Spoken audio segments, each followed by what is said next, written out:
Pastor meu amado, bem-vindo de volta à nossa escola bíblica. Nós estamos estudando o livro de Reis, o primeiro e o segundo livro de Reis. Então pegue a sua Bíblia, pegue o seu caderno de estudos, ore ao Senhor, pede a Ele discernimento, entendimento, conhecimento, sabedoria, pede a Ele proteção, para que nós possamos desvendar dos seus mistérios. Nós vimos então a primeira parte que trata de Davi e Salomão, e agora nós vamos partir para uma parte bastante extensa que vai até o capítulo 11 do reinado de Salomão. É uma parte bastante importante. Vamos começar então a falar sobre a sabedoria. Então nós temos aqui três partes. Podemos começar a falar sobre a sabedoria, que é o que mais caracteriza o reinado de Salomão, depois as suas construções e, por último, vamos ver os outros feitos de Salomão. Em relação a esta sabedoria, nós já tivemos oportunidade de falarmos para os amados a respeito de sabedoria quando tratamos de provérbios. Então, quando o amado tiver interesse, oportunidade, pode retomar aos vídeos onde nós estudamos provérbios e lá nós falamos mais especificamente, mais profundamente a respeito da sabedoria. Aqui, a sabedoria é vista como uma habilidade em administrar qualquer tipo de situação, seja ela econômica, social, militar, cultural, mas principalmente religiosa. Ou seja, a sabedoria aqui, ela é dada por Deus para que nós possamos enfrentar todas as situações, as dificuldades da nossa vida em todas as áreas da nossa vida. A sabedoria era vista naquela época como um sinal, como um marco de um rei que deveria ser justo, de um reino que era inspirado por Deus, fundamentado na sabedoria divina e na aquisição e no exercício de uma sabedoria que era uma sabedoria vinda especificamente do Senhor. Então, quando Salomão acaba assumindo o trono em Israel, a primeira preocupação dele, em verdade, é sabedoria. É a sabedoria. E esse é o tom, isso é o que vai diferenciar Salomão de outros reis. Agora veja lá, quando ele assume, ele não era um rei guerreiro. Ele herdou um reinado pacificado, porque Davi tinha feito isso. Davi era um rei guerreiro e ele estendeu ao território do seu reino por todo canto. Mas Salomão não quis fazer isso com violência. Ele usou, então, sabedoria e outras estratégias. Que estratégias eram estas? Casamento. Salomão usou o casamento como estratégia de paz. O primeiro casamento que ele faz, apesar de que ele já era casado com outras mulheres, mas o primeiro casamento estratégico, dinástico que ele faz, o que é um casamento dinástico? É um casamento para aumentar poder. Ele sabe que uma nação poderosa é o Egito. Então, o que ele vai fazer? Ele faz um acordo com Sisaque. Sisaque era o faraó da 21ª dinastia. Alguns dizem que não era Sisaque, que era Siamun, 978, 959 a.C. Ou alguns ainda dizem que não era nenhum deles, era Sucenes II, 959, 945 a.C. E nós não sabemos com certeza, apesar de que o nome mais mencionado é o de Sisaque. Salomão, então, casa com a filha de Sisaque, que era um casamento dinástico para aumentar poder, para evitar guerra, para determinar, então, sua autoridade.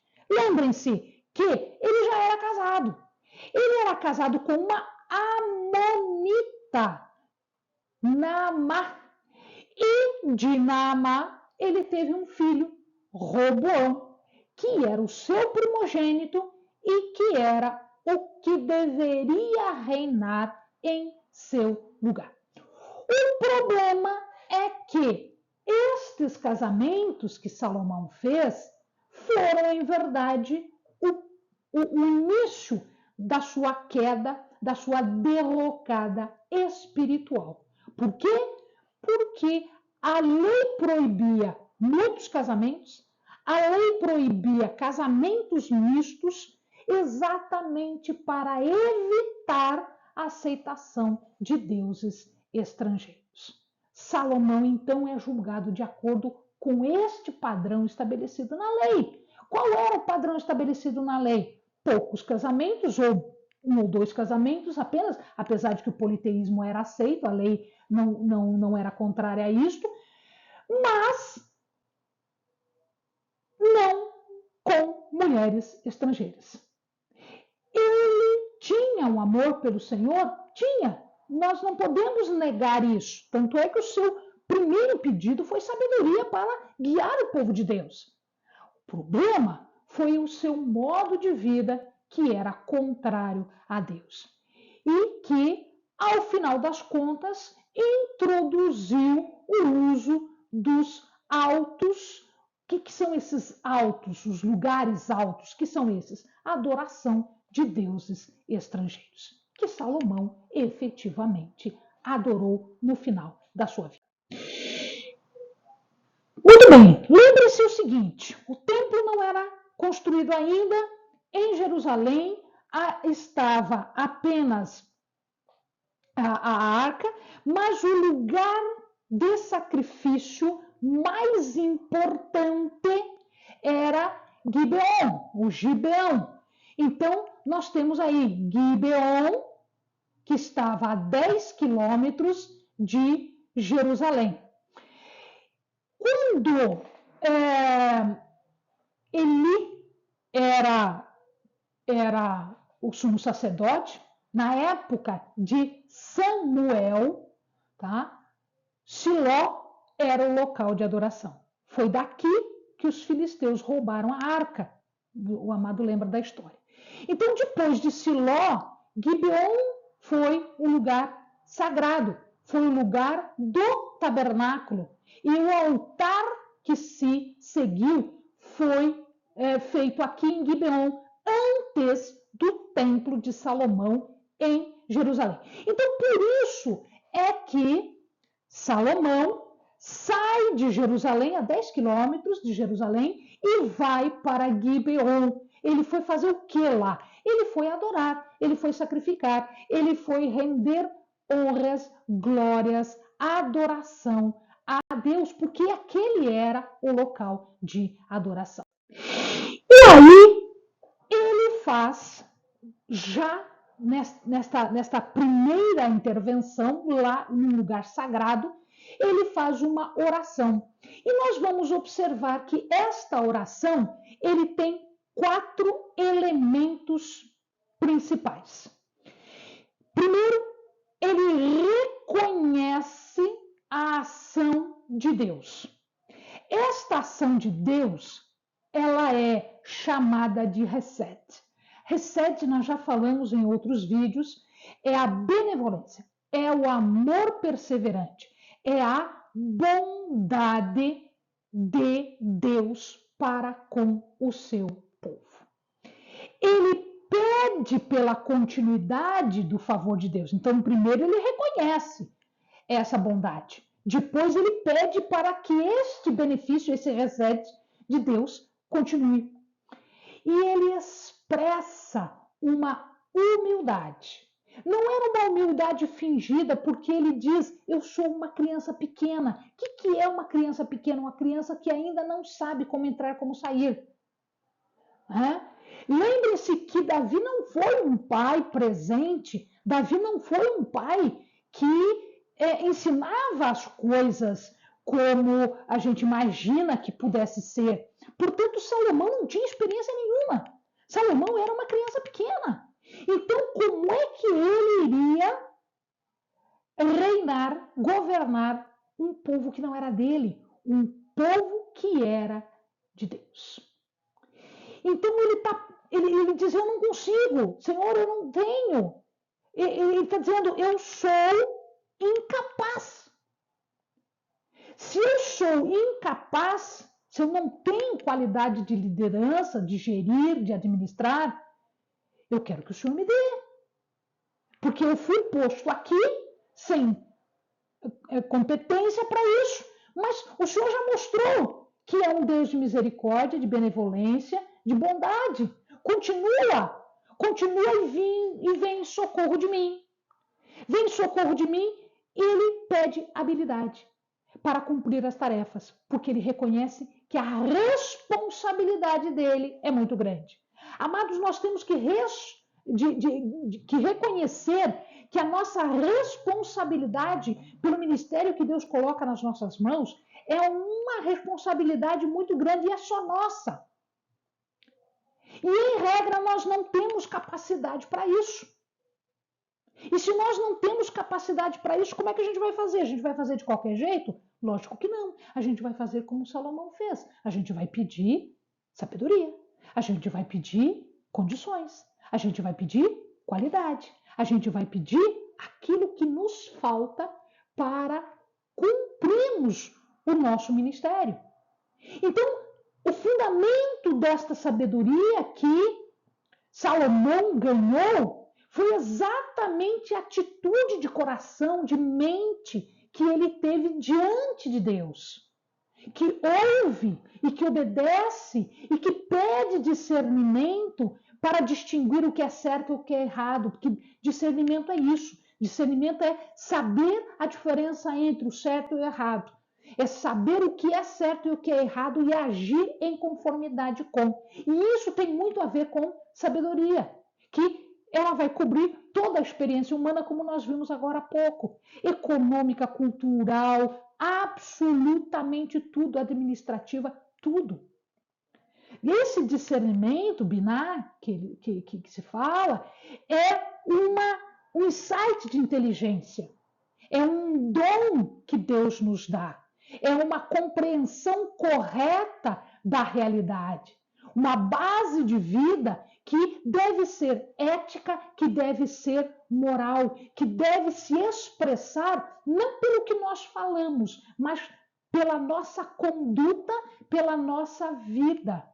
É uma atitude de coração e de mente que é expressa em prudência e em comportamento. E era isso que Salomão queria naquela hora. E é isso que nós devemos buscar, que nós devemos pedir a Deus. Quando Deus ouve isso, Deus se agrada. Ele se agradou sobre aquilo que Salomão estava pedindo.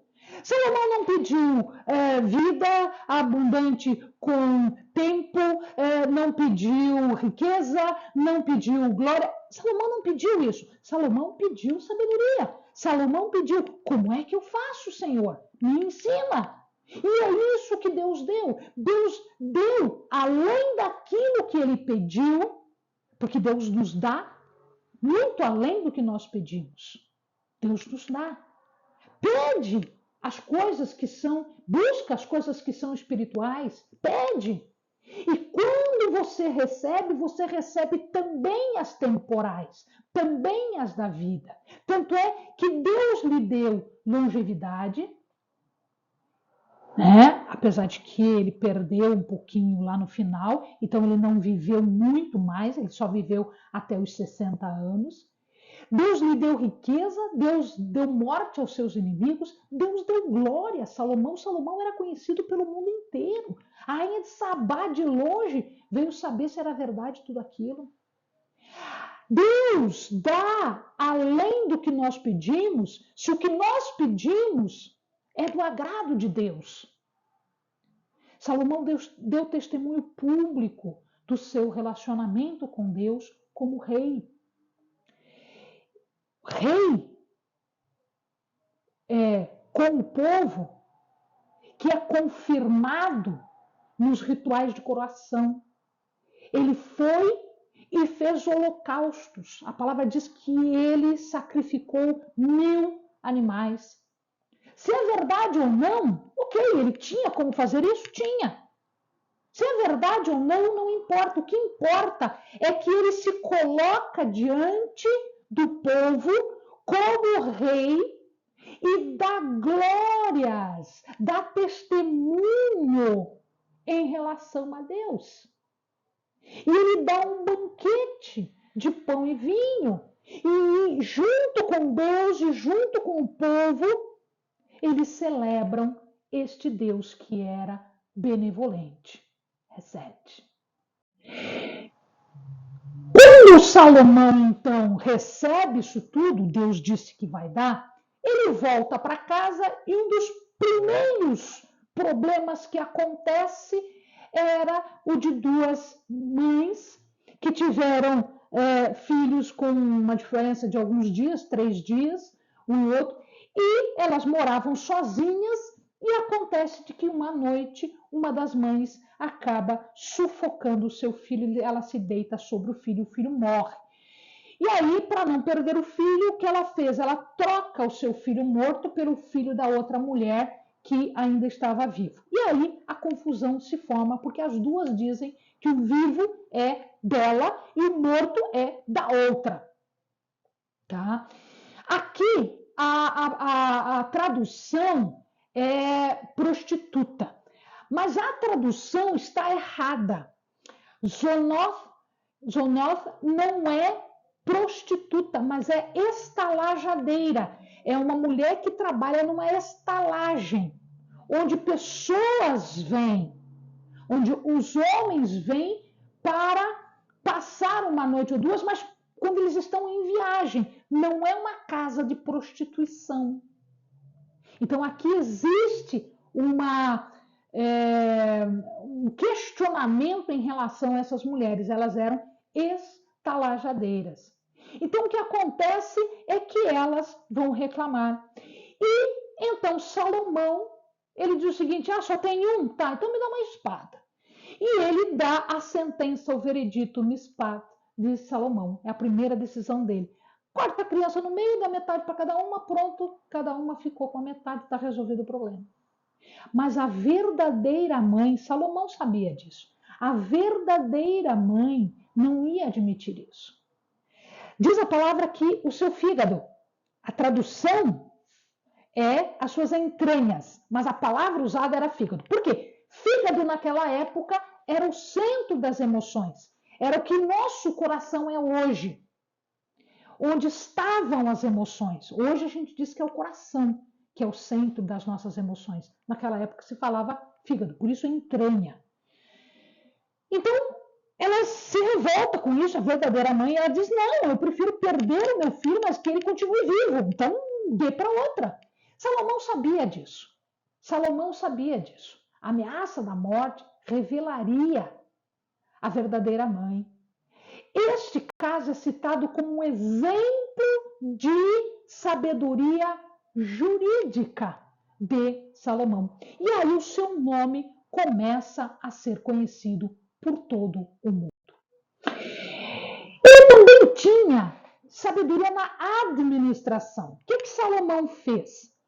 Ele escolheu sabiamente o seu gabinete, as pessoas que estavam em volta.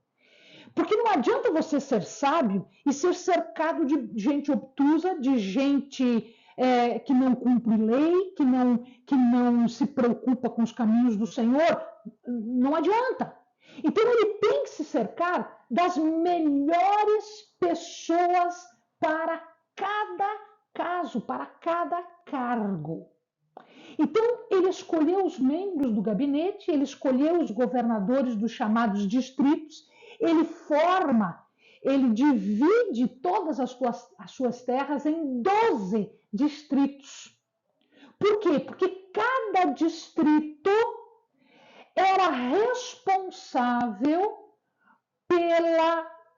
pelo suprimento de bens do palácio e do templo. Cada distrito, um mês por ano, cada distrito dava conta de alimentar todo o poder que estava centralizado em Jerusalém. Então, ele reestruturou o local, formando esses governos, esses distritos, dando a cada um o que lhe competia, reestrutura o comércio, cobrando inclusive imposto e taxa de quem estava fazendo o comércio, e também mão de obra, porque ele tinha muita coisa para fazer. O templo é só um exemplo das obras, a gente vai ver mais para frente. Ele dá então continuidade a uma política de Davi, fazendo-a mais extensa, na verdade. Esses distritos ajudam a centralizar o controle em Jerusalém, além de fornecer mão de obra, taxas e além de fornecer alimento o ano inteiro, porque cada um fornecia alimento para o mês do ano. Então, o que ele fez aqui? Ó? Ele colocou, olha lá, então nós temos aqui, ó, um distrito estava aqui, este é o segundo distrito, terceiro, quarto, quinto, sexto, sétimo, oitavo lá em cima, nono aqui do ladinho dos fenícios e 11 aqui perto de Jerusalém, 12 do outro lado do Jordão, Transjordânico, tá? Então, toda essa área aqui em cor de rosinha era o território de Salomão, porque Davi tinha conquistado e porque ele, Salomão, também havia feito acordos com casamento, conforme nós vimos, tá certo? Então, todas essas áreas aqui foram determinadas por Salomão. O Ben-Hur, na região 1 das montanhas de Efraim, né? O Ben-Dequer, também no território de Dan, no antigo território de Dan.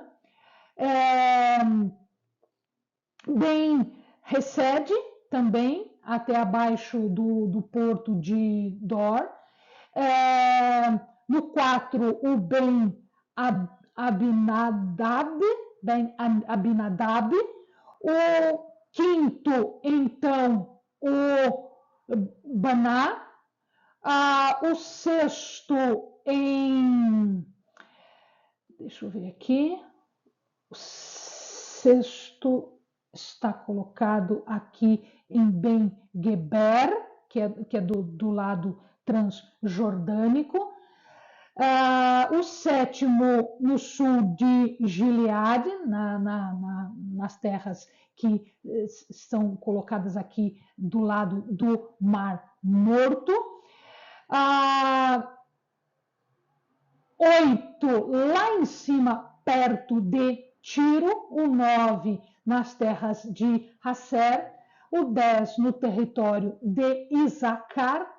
E 11 na terra de Benjamim, que é do ladinho de Jerusalém, que depois na divisão vai ficar junto com Jerusalém. E finalmente o 12 de Geber, né, que era o sul daqui da tribo aqui de Ruben, na Transjordânia. Tá? Então, estes os 12. O provimento diário era bastante alto, por isso que ele precisava destes 12 distritos. Só de farinha eram 6.000 litros, quase 7.000 litros de farinha fina e quase 14.000 litros de farinha grossa. De bois, eram 30 bois cevados, além de ovelhas e bodes, quase 100, sem contar com veados, gazelas, aves, corços, ou seja, animais silvestres. E não se esqueçam dos cavalos, que precisavam também de comida, que eram 4.000 a 12.000 cavalos. Aqui nós temos dúvida se eram 4 a 12.000 cavalos. Então, a riqueza de Salomão era muito grande. Lembre-se que isso daqui não é anual, isso daqui é mensal. Cada tribo devia contribuir com estas medidas, esta quantidade de comida por mês. Era uma vez por mês, também não dava para ser muito mais que isso, e todos eles contribuíam, além das taxas, além dos serviços, além da mão de obra, para você ver a riqueza deste reino. Amém, amados? Bons estudos.